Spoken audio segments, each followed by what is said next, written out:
میری 4 بیٹیاں ہیں، اللہ بیٹا عطا فرمائے۔ سورۃ یوسف پڑھ کے دعا کیا کرو۔ ویسے بیٹیاں بھی اس کی نعمت ہیں اور بیٹے بھی اس کی نعمت ہیں۔ یہب لمن یشاء اناثا ویہب لمن یشاء الذکور۔ اللہ جس کو چاہے بیٹیاں دیں، جس کو چاہے بیٹے دیں، جس کو چاہے نہ دیں، یہ اس کی حکمت ہے۔ وہ ایک کتابوں میں واقعہ آتا ہے کہ حضرت حاجی امداد اللہ صاحب تھے نا، جو سب کے مرشد تھے، پیر تھے علماء دیوبند کے، ان سے حضرت تھانوی کے خاندان کی بوڑھی عورتوں نے درخواست کی کہ حضرت اشرف علی کے لیے آپ دعا کیوں نہیں کرتے کہ اللہ اس کو اولاد دے، اللہ اس کو لڑکا دے۔ اس کی 2 بیوی ہیں، دونوں سے بھی اولاد نہیں ہے۔ فرمانے لگے بی بی سب سے بڑی بات یہ ہے کہ اللہ کی تقدیر اور اللہ کے فیصلوں پہ راضی رہا کرو۔ اللہ دے تب بھی راضی، نہ دے تب بھی راضی۔ اور فرمایا کہ کیا تم اس کی گارنٹی دیتے ہو کہ اس کا بیٹا جو ہے وہ بھی اشرف علی بنے گا؟ جب نہیں ہے تو اللہ پہ چھوڑ دو، کوئی حکمت ہے، اللہ نہیں دیتے۔ ورنہ اللہ تعالیٰ عام بندے کو دے سکتے ہیں تو اپنے ایک ولی کو بھی دے سکتے ہیں۔ کہتے کہ بیوی کی عادات سخت ہیں، خاوند کو والدین سے ملنے سے بھی روکتی ہے، تو اچھے خاوند ہو کہ بیوی تم پہ حکم چلاتی ہے؟ نہیں، اللہ نے تمہیں خاوند بنایا کہ تم بیوی ہو۔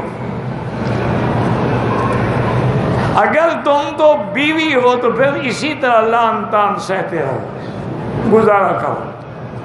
خاوند ہو تو ایک دن میں ٹھیک ہو جائے، یہ کوئی بات ہے کہ عورت ٹھیک نہ ہو؟ اسی لیے حضور نے فرمایا نا کہ اصحابی ساتھ لٹکا رہے، اس کو پتہ لگے کہ کسی وقت یہ اس کو لے کے بھی مجھے ٹھیک کر سکتا ہے۔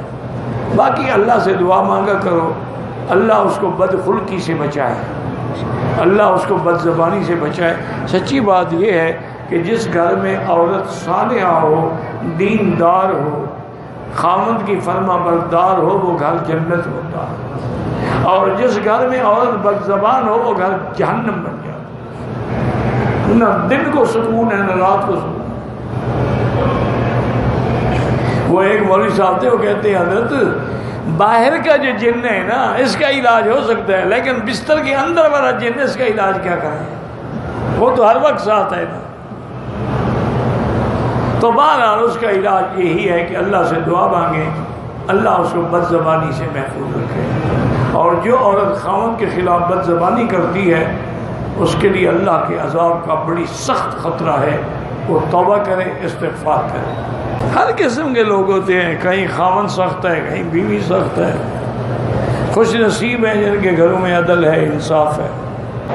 مجھ پر قرضہ ہے اور روز بروز بڑھ رہا ہے، قرضے کو اتارنے کے لیے افضل عمل جو ہے وہ استغفار ہے۔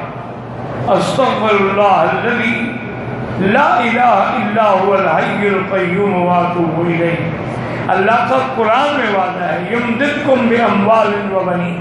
کہتے ہیں کہ جی بچے جو ہیں میرے وہ بہت ضدی ہیں، بات بھی نہیں مانتے اور پڑھائی میں بھی توجہ نہیں کرتے۔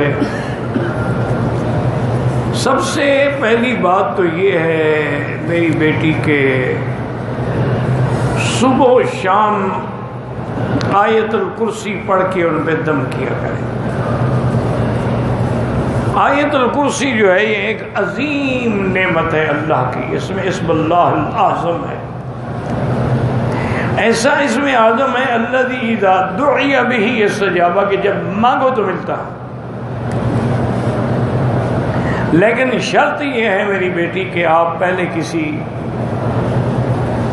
قاری سے آیت الکرسی کو صحیح پڑھنا سیکھ لیں کہ ہم نے اس کا تلفظ کیسے ادا کرنا۔ دوسرا یہ ہے کہ پھر جب پڑھیں تو اس کے ایک ایک حرف پر آپ کا ایمان اور عقیدہ ہو کہ اللہ لا الہ الا ہو، کوئی معبود برحق نہیں مگر اللہ، الحی القیوم، جو زندہ ہے اور کیا اس کے بعد بھی زندہ رہے گا، جس پہ کبھی فنا نہیں آئے گی، ایک ایک لفظ پر آپ کا ایمان۔ تو انشاءاللہ ثم انشاءاللہ ہر نماز کے بعد، صبح کی نماز کے بعد اگر بچے ہیں تو ہاتھوں پہ دم کر کے ان کے بدن پہ پھیر دیں۔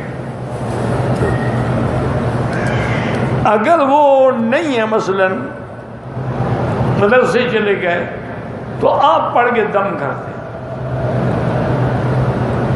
تو ان پر جو شیطانی اثرات ہوتے ہیں نا وہ ختم ہو جاتے ہیں۔ جب شیطانی اثرات ختم ہو جائیں گے پھر وہ فرما بردار بھی ہو جائیں گے اور پھر تعلیم بھی حاصل کریں گے۔ اور دوسرا بیٹی غلطی ہماری ہے، ہمارے دماغوں میں جدید معلومات نے یہ بات بٹھا دی ہے کہ جی بچہ جو بھی شرارت کرے اس کو مت روکو، مت روکو، اس کو ڈسٹرب نہ کرو، بڑا ہوگا خود بخود ٹھیک ہو جائے گا۔ یہی غلطی ہے بنیادی۔ بچے کی تربیت جو ہے ویسے تو ماں کی گود میں ہوتی ہے، لیکن جب 4 سال کا بچہ ہو نا تو اس وقت سے اس کی تربیت کا لحاظ کریں، اس کو وضو سکھائیں، کلمہ شریف سکھائیں، اللہ کا نام سکھائیں، اپنے ساتھ کھڑے ہو کے نماز پڑھنا سکھائیں، باپ انگلی پکڑ کے مسجد میں ساتھ لے جائیں۔ اس وقت سے جو آپ تربیت کریں گی نا تو نقش کل حجر ہوگی، ان کے دلوں میں نقش بیٹھ جائے گا، پھر وہ کبھی نہیں بھٹکیں گے۔ آپ حیران ہوں گی کہ یورپ میں، لندن میں، امریکہ میں، اب تو میں مدت ہو گئی سفر نہیں کرتا، لیکن پہلے میں ہر سال مختلف ملکوں میں جاتا تھا، تو میرے کئی الحمدللہ وہاں بڑے بڑے لوگ دوست ہیں، تعلق والے ہیں، ان کی لڑکیاں بڑی ماڈرن ہیں، اور کوئی ڈاکٹری میں ہے، کوئی انجینئرنگ میں ہے، کوئی ایم بی کی کلاسیں کر رہی ہے، کوئی آئی ٹی کی کلاسیں کر رہی ہے، پڑھی لکھی بھی ہیں، خوبصورت بھی ہیں، لیکن یقین کریں کہ لندن کے ماحول میں رہ کر وہ تہجد کے لیے اٹھتی ہیں اور ایک لمبی چادر سر سے لے کر پاؤں تک اپنے پورے بدن کو ڈھانپ کے باقاعدہ تہجد پڑھتی۔ اب جو لڑکی تہجد پڑھتی ہوگی میری بیٹی، وہ فرض نماز چھوڑے گی؟ ممکن ہی نہیں۔ کیا ہے کہ وہ بچپن سے ان کی تربیت ہے۔ یعنی اب ہمارے اپنے ملک میں، پاکستان ہو، ہندوستان ہو، بنگلہ دیش ہو، اسلامی ملک جتنے ہیں اللہ سلامت رکھے، ہمارے مدارس میں بھی بہت کم مدرسے ہیں جن میں تربیت ہے، لیکن یورپ کے مدرسوں میں، لندن کے مدرسوں میں، امریکہ کے مدرسوں میں اتنی اچھی تربیت ہے کہ بچے کو وہ داخل نہیں کرتے جب تک کہ اسلامی لباس نہ پہنے۔